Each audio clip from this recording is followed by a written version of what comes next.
Whilst the Ukrainians aren't blowing up school buses carrying Belarusian children's soccer teams on their way to the beach in Bryansk, Zelensky is honouring World War II Nazis in Kiev. Probably none of this will be in the mainstream Western press because it wouldn't be useful to the Ukrainian cause. But the city of Vinnytsia named a street after Nazi collaborator Stefan Bandera, a nationalist leader who was responsible for the killing of more than 100,000 Poles during World War II. And Zelensky named a commando unit after the UPA, the military wing of Bandera's organization of Ukraine nationalists. Just when the Poles thought that bygones would be bygones, Ukraine, in celebrating the political leader who proclaimed that Poles, Russians, and Jews be eradicated from the face of the earth. In Poland, Stefan Bandera and the legacy of the OUN, his organization, and the UPA, the military wing, are unequivocally associated with mass crimes against defenseless civilians. Some officials in the Polish city of Kielce wrote on the website of Telewizja Świecka, which must be a Polish television company. Polish historians and public consider the OUN leader to be responsible for the genocide of Polish civilians, including in Volhynia. As the wheels are coming off the Polish-Ukrainian relationship, Poland is to revoke the award given to Zelensky of the Order of the White Eagle, Poland's highest state distinction in 2023. They've taken the award back. Yes. Also, Poland will be stopped supplying Ukraine with weapons, nor the means of other weapons of other countries to reach Ukraine through Polish borders. Russia had an I told you so moment, declaring once again that the Ukraine is a Nazified country, and the denazification of that state is one of Russia's aims during the present conflict. Now, you can't deny, now it can't be denied that Zelensky and certain areas of Ukraine are pro-Nazis. You know, the Western press will never mention this. Not one, no. And now that Germany, the guy in charge of the Luftwaffe in Germany, said they're ready to attack Russia at the drop of a hat. You know, our mate Lavrov, the Russian spokesperson, said that he thinks that Germany have got are missing the Nazis. You know, they quite a strong word, quite strong phrasing, yeah. yeah. Oh well. Well, okay. If you don't have to dig too hard, even on YouTube, don't have to go into any particular corner, and see reports from 2013 and 2014 about Ukrainian nationalists rising in, well, probably 2012 actually, going back as far as then, rising up in Ukraine, and ironically in one city using the former communist headquarters as their HQ, ironically. And depending on how you looked at it, they look like a gang of gangsters to me. No different really in feel and look to our traficantes we have in the favelas in Brazil. If you actually look at them, this crowd of people, one or two or three guns between them, they're sharing it, have the pictures taken like this, you know, wherever they do. I'm not going to do it on here just in case it gets picked up. Yeah, I'm not a footballer. Yeah, it is not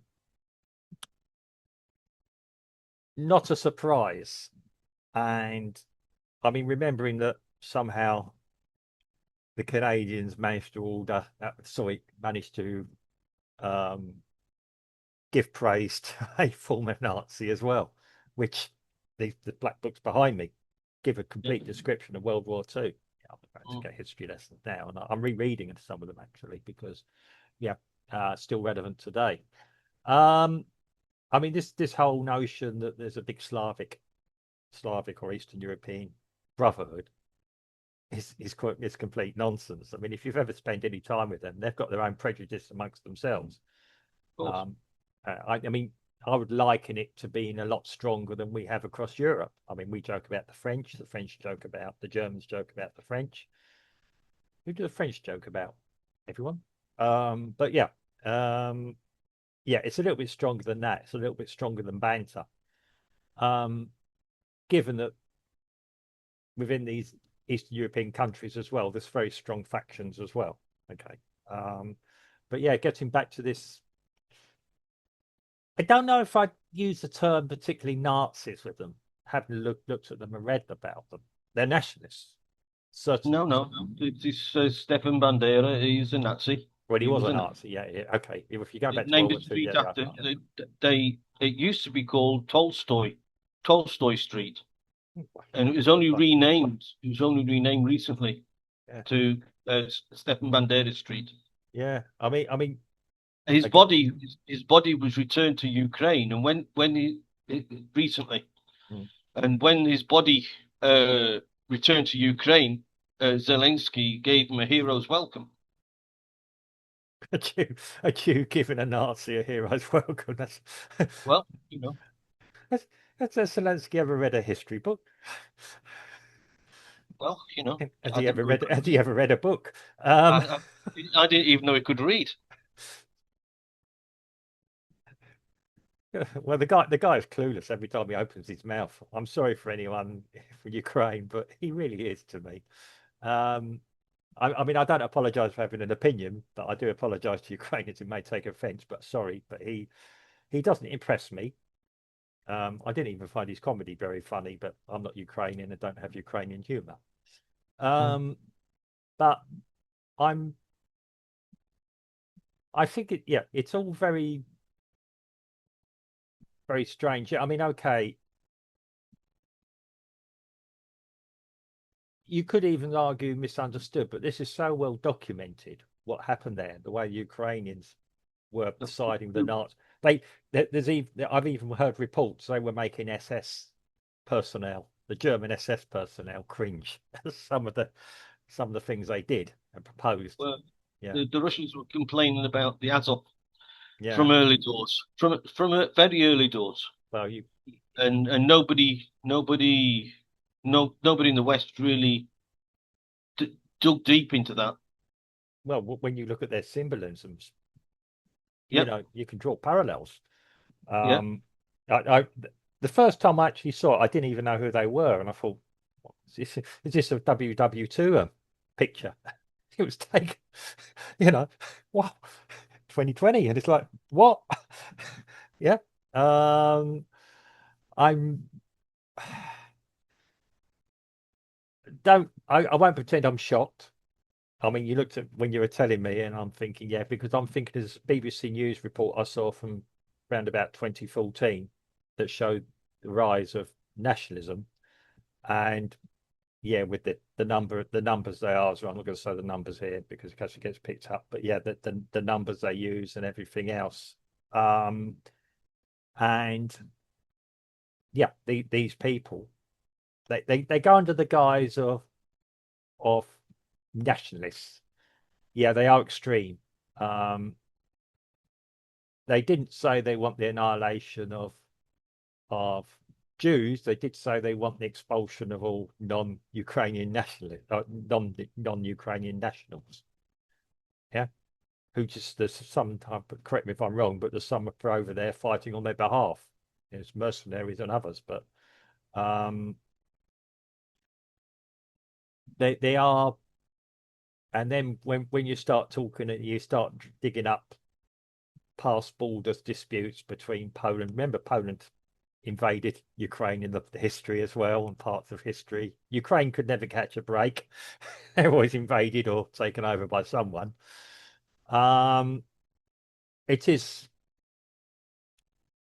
yeah, and I think Zelensky is playing a dangerous game here, or somebody in Ukraine is playing a dangerous game. I don't believe Zelensky is actually he's a figurehead. I think there's other people around him pulling the Oh, for strings. sure. And they're not even Ukrainians. Mm. And Who's pulling the strings are not even Ukrainians. It's all coming from the EU. yeah, and um, he's getting told, and by honouring this guy who's a national hero to some, it strengthens their position, and they're useful idiots at the moment in the fight against Russia, and possibly whoever wants to take over after Zelensky. Yes, I said that. Yeah, whoever wants to take over after Zelensky will be an extremist, and very anti-Russian and very pro-European. When I say pro-European, they'll quite happily take European money, East Western European money, and technology possibly. The Polish have more of a handle on it all than we do. This is what always amazes me, coming from Western Europe, Well, and particularly, they're the neighbour. They're yeah. next door. I mean, it's like us in Western Europe, and you don't realize this really until you've left Europe and you live in a country or an area, a region that's looked down upon by Europe. Let's be honest, South America is looked down upon by the Europeans in what we joke about football and everything else. Um, that we do, there is a sense of superiority, and even over the Eastern Europeans, we think we understand the region. They are not Europeans as we would consider. It depends where you consider the break off. And you remember the original Eastern Europe, Iron Curtain, Eastern Europe. When you look at a map, was half of half of what you could now consider, or a third consider Western Europe. And when you get talking to these people socially, they all dislike the Hungarians. The Hungarians are like the Frenchmen of of the Slavic world. Um, the Polish have no love for the Belarusians at all. Yeah, Yeah, but that's for them to sort out. We're talking about yeah, Ukraine being a Nazi country. yeah. But this is the point I'm getting to. The Polish are best placed to understand what is going on, and everyone has been ignoring what the Polish have been saying. Well, Um, considering that this Bandera said that all Poles, Russians, and Jews yeah, exactly. Yeah. would be wiped off the face of the earth, and all of a sudden Zelensky's holding the Well, guy that up in the well, that's as what I a mean. And hero. does Zelensky actually understand what he's doing? And that's the point I'm making. Yeah. Has this been done deliberately by someone who has more knowledge than Zelensky to whip up some kind of discord in the region? I think that the fact that the Belarusian kids Mm, were targeted in the bus mm, going to the beach. yeah. Some people are saying that because it wasn't as if it was a down drone that accidentally hit the bus. Mm, mm, It was a drone that was targeted to hit the bus. And some people are trying to say that Zelensky's trying to involve Belarus mm. in the conflict between Russia and Ukraine. Yeah. Well, they're Get me involved. I mean, yeah, they're close to Russia, but yeah, I mean, this is what I mean. They're going to pull dirty tricks, or possibly pull dirty tricks as well. Without full intelligence, I don't full knowledge. I don't know, but they're going to pull dirty tricks all the time, and they're not backward at doing it. Um, and yeah, there's a book behind me, European history book here behind me. Um, I guess some very good, interesting descriptions of past histories in the region as well. And yes, people will go back. They're people with long memories as well, um, and they'll go back into. Some people will use the history books to whip up old scores, um, and that we have pretty much got over in Western Europe, to be quite honest. Eastern Europe is still. I don't think we have. I don't think we have, which is why Western Europe is at loggerheads with Putin. They still haven't worked out that the Russians helped the Europeans to end World War II. No, they conveniently forgot it. Yeah.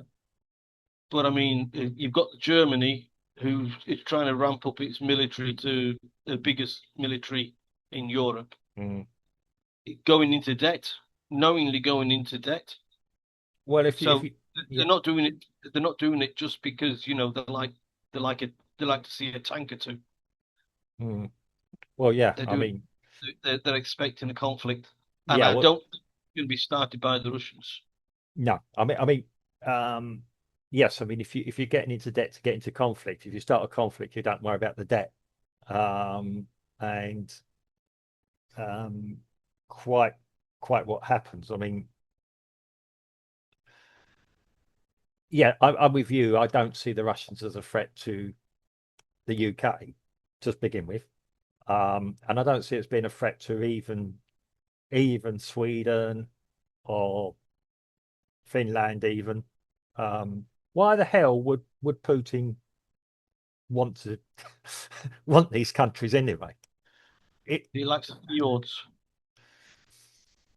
well, yeah, it's a bit further across, isn't it? Denmark, sort of, yeah. But if he gets as far as that, yes, maybe we do have a problem, and maybe you and I are both very, very wrong. Um, or, I mean, it's always a joke, because if Russia did, I mean, as we often say, the reality is either Russia are holding back, or yeah, they could do something. Anyway, getting off the track, yeah. What's happening there? Yes, we it's not a surprise that there's Nazi sympathies or Nazi ideals in Ukraine, because that was known about pre-2014. Nobody did anything about it then.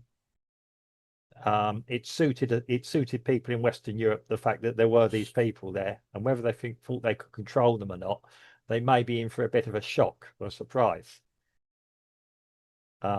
when Ukraine does go over to being, I won't say fascist. I'm not going to use that term for them, because I don't think it will turn totally fascist, but very, very extreme nationalistic.